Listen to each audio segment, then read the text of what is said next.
É... Não.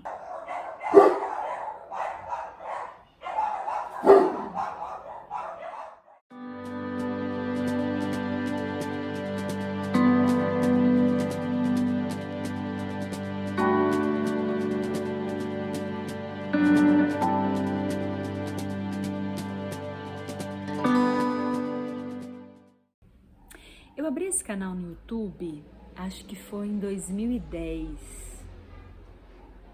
Foi exatamente no ano que eu comecei a contar histórias, descobri as histórias e, e vim colocando coisas assim. Primeiro abri para colocar registros de trabalho, né? Divulgar o trabalho. Naquela época o YouTube nem era isso que ele é hoje, né? Pelo menos aqui no Brasil não tinha essa coisa youtuber, ganhar dinheiro, ficar milionário, não tinha nada disso. Eu abri mesmo porque eu sempre gostei de mexer com imagens e com sons e com palavras. Eu preciso fazer um vídeo, eu pensei, que vai marcar essa mudança nesse espaço aqui, né? Que não vai ser só mais a Emily, contadora de histórias, e vai ser a sementeira, um lugar para tantas outras vozes. E aí eu lembrei de um TED que eu vi uma vez e de um livro do Ricardo Azevedo. Tem um livro do Ricardo Azevedo que no final ele coloca uma entrevista com um papagaio, que é como se um papagaio estivesse entrevistando ele, mas que no fundo é uma auto-entrevista. E aí eu pensei, esse vídeo que vai marcar a mudança desse canal, né, daqui pra frente, podia ser uma auto-entrevista. Eu tava morando em Niterói e vi um vídeo, mentira, li uma história de um livro que está aqui, inclusive, desse livro aqui, do Eduardo Galeano, As Palavras Andantes.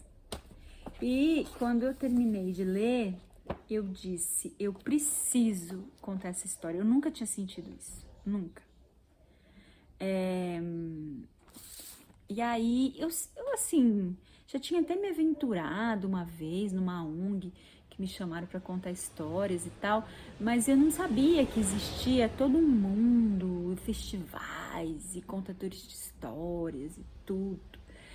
E aí eu fiquei com essa vontade. Eu falei, como é que eu vou fazer isso? Como é que eu vou contar essa história? Eu preciso contar essa história. Eu não sei explicar. Vocês já tiveram essa sensação? Tipo, eu preciso fazer uma coisa. E eu ficava, eu preciso contar essa história. Eu realmente não sei explicar. E aí, naquele ano, eu tava indo na Flip, tava morando no Rio, né? Na Festa Literária de Paraty. E aí eu ia, já tinha reservado a pousada, já tava tudo pronto, eu ia. E aí eu comecei a procurar na internet e encontrei uma pessoa da produção, sei lá, e me ofereci, resumindo. E aí a pessoa miraculosamente respondeu, o produtor da Flipinha, que é a tenda das crianças. Ele disse, olha, eu não tenho como te contratar, já tá tudo fechado, mas tem um dia aqui, que é o dia que vêm as escolas municipais de Paraty. E a gente precisa, quanto mais atividades, melhor, porque é muita criança ao mesmo tempo. Se você topar vir, pode vir. A gente coloca você na programação. E assim foi. E eu nunca mais parei. Depois eu morava perto de um campo de São Bento, que era uma praça grande que tem lá em Niterói. E tem uma biblioteca infantil lá dentro, municipal. Fui lá também, me ofereci. Ela disse a mesma coisa, não posso te pagar. Mas eu disse, não quero pagamento, que é por hora, por enquanto, que eu tô começando. E aí eu comecei, nunca mais parei. Eu acho que o maior desafio em ser contadora de histórias é viver num mundo onde as histórias são confundidas com a verdade. Eu acho que é assim, ó, deixa eu ver se eu consigo ser mais clara. O ofício do contar histórias, como eu acredito e como eu quero fazer, nasceu num outro mundo. Nasceu num tempo onde não existia seres humanos e natureza. Contar histórias é de um tempo onde seres humanos e natureza eram uma coisa só. A gente entendia que tudo era, a gente entendia naquele tempo que tudo era vivo. E viver num mundo onde pessoas, seres humanos e natureza são coisas separadas, o que provoca a ideia de que alguns seres humanos que os seres humanos valem mais do que as outras vidas e que algumas vidas humanas valem mais do que outras vidas humanas, é muito difícil. Já seria difícil se eu não fosse contadora de histórias, né? Porque a gente é natureza, a gente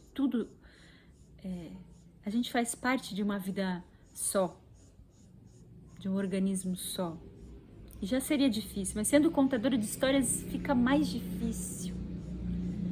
Porque fica uma coisa meio fora do tempo, sabe? Contador de história é um bicho que ele tá deslocado desse tempo, justamente por isso.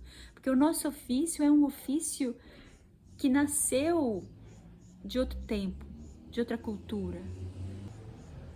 E foi muito antes. Quem me conhece já ouviu essa história, deve estar cansado de ouvir essa história, mas contador de história não pode ter medo de se repetir, né, gente? Então eu vou me repetir, porque essa história é muito forte na minha vida. E muito tempo antes de eu saber que as histórias eram poderosas e importantes, eu descobri sozinha. Vou tentar ser sucinta. Eu fui mãe aos 18, muito rápido, muito cedo.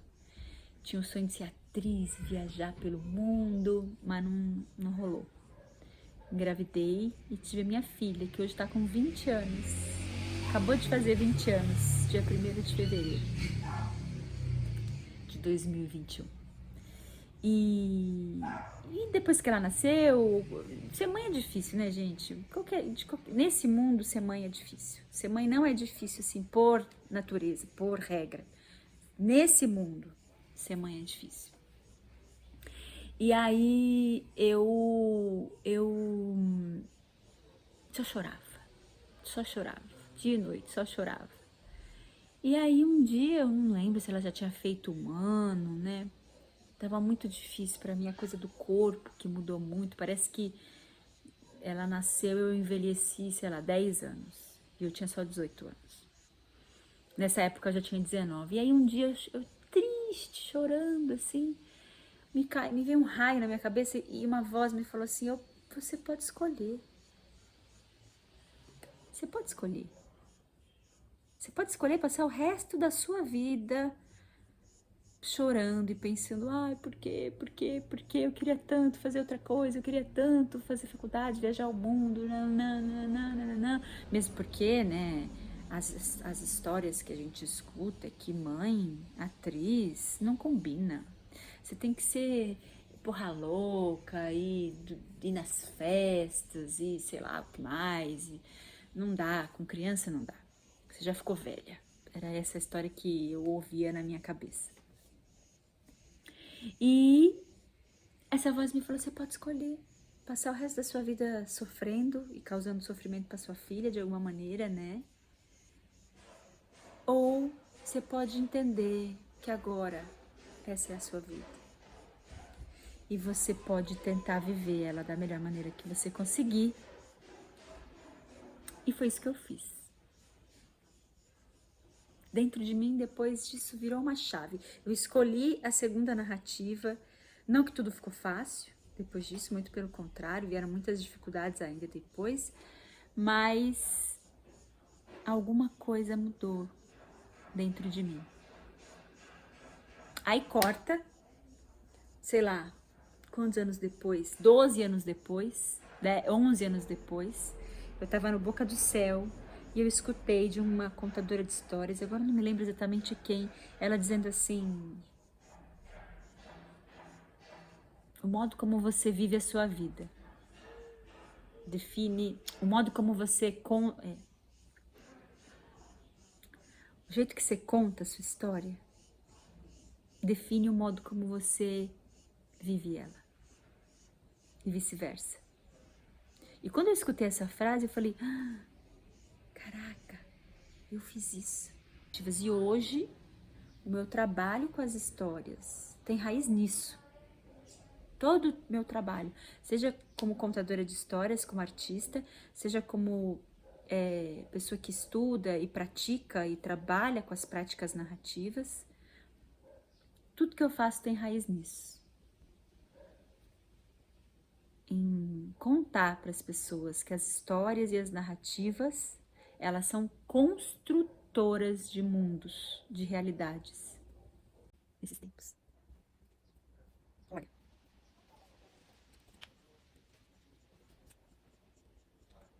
Eu acho que hoje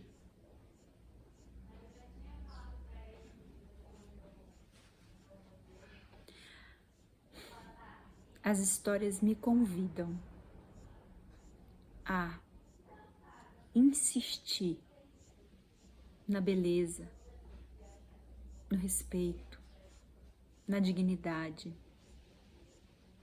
As histórias me convidam a ser persistente, mesmo nesse mundo tão caótico, que tem nesse mundo que tá tão difícil, tão caótico.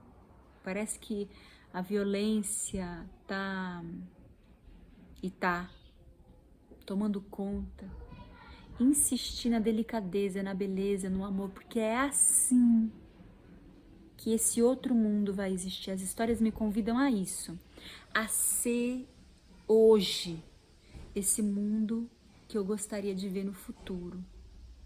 Esse mundo onde a gente não é separado da natureza, a gente não é separado uns dos outros, a gente não tem vidas que valem mais que outras. Então eu tento construir o meu mundo na medida dos meus braços. Eu tento ser essa pessoa que não é separada da natureza, que não valoriza uma vida mais que outra, seja de gente, de bicho, de pedra, de planta, seja entre humanos. Então eu tento, eu pratico, e tudo que eu faço no meu trabalho tem a fazer esse convite para as pessoas. Esse mundo que a gente quer construir, que ainda não é hoje, que já é um pouco, né? Mas que essa seja a história dominante no mundo. A gente já ser ela hoje, já agir ela hoje, já praticar ela hoje. Vou contar. A sementeira hoje é um negócio social que sou eu sozinha por enquanto, mas tem parceiras muito queridas, parceiras muito queridas, gente que tá por perto me ajudando. Então a sementeira não sou só eu, né? Já tem outras pessoas, gente que me ajuda na comunicação, gente que me ajuda batendo papo, falando, eu fiz assim, vê se dá certo. Mas o meu sonho é que a sementeira cresça e seja um negócio social que atue através das histórias, que trabalhe com as histórias, com as narrativas, os contos tradicionais, as histórias de vida. Mas o meu maior sonho é que a sementeira vire um jeito de viver. Tem esse livro aqui, ó. Ai, tá aqui embaixo, vai tremer, pera. Esse livro aqui, ó, A Colmeia, uma experiência pedagógica. Depois eu coloco em algum lugar aqui para vocês. Então eu tô lendo esse livro e a colmeia é uma experiência de educação para crianças, mas também para adultos, é uma experiência coletiva, Então, ao invés de escola, ele chamava de colmeia. Porque é uma experiência de liberdade para crianças e para adultos também juntos, uma experiência rural. Então, o meu sonho é que a sementeira vire como se torne um dia como se fosse uma colmeia. Um lugar onde as pessoas vivem e aprendem e constroem juntas. Para terminar esse vídeo, eu queria falar para vocês que então esse canal, que até então era o canal da Emily, contadora de histórias, né, os seus trabalhos, os seus vídeos, vai continuar tendo um pouco disso, quer dizer, vai continuar com o que já tem, né? Eu não vou apagar meus vídeos, eles vão continuar aí, porque é um registro bonito, né, da história toda. E é muito bonito porque, se não me engano, o primeiro vídeo sou eu raspando a cabeça em 2010. Acho que foi quando Isso é muito bonito mesmo, porque eu virei contadora de história, comecei a minha viagem, a minha jornada em transformar, me tornar contadora de história naquele ano.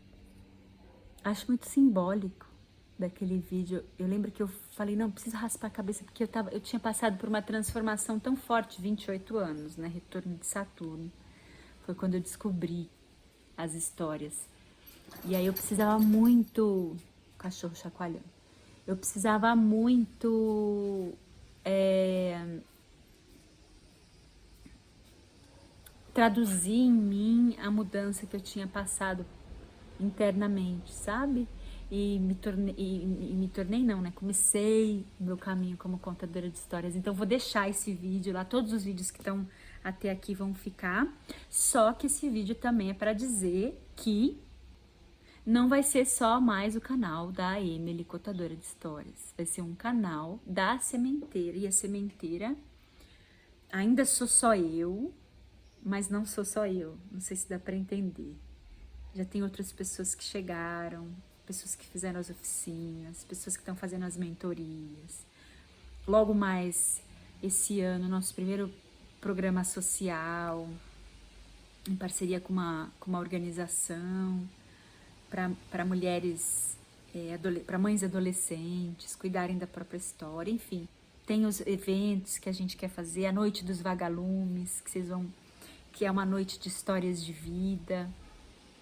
Então, tem muita coisa acontecendo, a sementeira tá, né, os ventos estão soprando as sementes. E então esse canal não vai ser só mais o canal da Emily, vai ser o canal da sementeira. Essa iniciativa que eu acredito tanto que pode ser tão fértil para mim, mas para muita gente também. Então agradeço se você assistiu esse vídeo até aqui. Então agradeço se você assina, se você tá por aqui. Se você quiser dar uma olhada nesses vídeos todos que eu citei, vão estar todos aqui para você dar uma olhada, compartilhar com quem você achar que serve. Tem umas histórias, se quiser mandar história de presente, histórias das viagens que eu fiz, histórias das viagens que faremos. Agradeço e espero te ver por aqui, tá bom? Qualquer dúvida, qualquer pergunta, deixa aqui que a gente vai conversando. Um beijo.